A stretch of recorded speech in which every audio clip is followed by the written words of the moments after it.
आपल्या मनोकामना पूर्ण होण्यासाठी देवी देवतांकडे प्रार्थना केली जाते।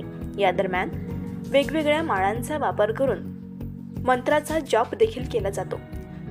माळांचा वापर करून मंत्र जप करत असतानाचे काही नियम देखील सांगितले जातात। माळ जपत असताना जर सांगितलेले नियम पाळले गेले तर त्याचं शुभफळ प्राप्त होतं असं सांगितलं जातं। कोणते आहेत ते नियम, चला जाणून घेऊया।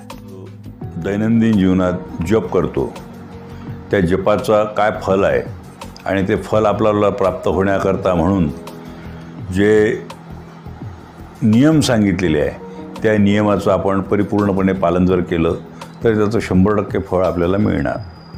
त्या नियम कोणते आहे ते जाणून घेण्याचा प्रयत्न करूया। माळ म्हणजे सुरुवातीला सगळ्यात पहिले रुद्राक्ष माळ, त्यानंतर तुळशीची माळ, त्यानंतर वैजयंती माळ, या प्रमुख झाल्या 3। त्यानंतर मग ग्रहांच्या मण्याच्या माळा असतात आणि त्याचा जप तुम्ही करू शकता। हा जप आपण करू त्यावेळेला कसा जप करायचा, त्याचे नियम काय सांगितलेले आहेत, ह्या संपूर्ण गोष्टीची माहिती आपण बघणार आहोत। ठीक आहे, तर जप करत असताना एका आसनावरती बसावं, एक आसन असलं पाहिजे आणि आसनावरती एका बसलं की आपण जप करावा। जप कसा करावा तर अनामिका अंगुष्ठाभ्याम, अनामिका आणि अंगुष्ठ याच्यावरती जपमाळ धरावी आणि मध्यमा या बोटांनी ती माळ ओढावी अशी। मग मधातलं तर्जनी बोट आहे तर हे बोट लावू नये जप करताना। भगवंताचे स्मरण करताना जपमाळ जपताना स्वच्छ मुद्रा असावी। उपासनेसाठी बसताना आसन न करता जमिनीवर बसून जप केल्यास फळ नष्ट होण्याची भीती असते, त्यामुळे जप करताना आसनावरच बसावे। याशिवाय जप करताना व्यक्तीचे तोंड नेहमी पूर्वेकडे दिशेला असावे।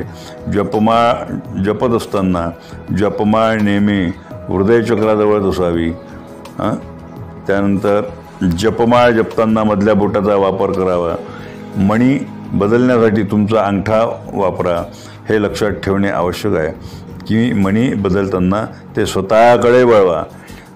नामजप करण्यापूर्वी स्नान करणे आवश्यक आहे। यासोबतच शांत वातावरणात आणि शुद्ध ठिकाणी बसून जप करावा। ब्रह्ममुहूर्तावरती जर एखाद्या व्यक्तीने जप केला तर अधिक फलदायी होईल, हे लक्षात ठेवा।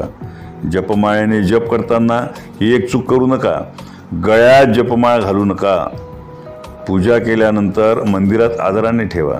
दुसऱ्या जपमाळेने कधीही मंत्राचा जप करू नका।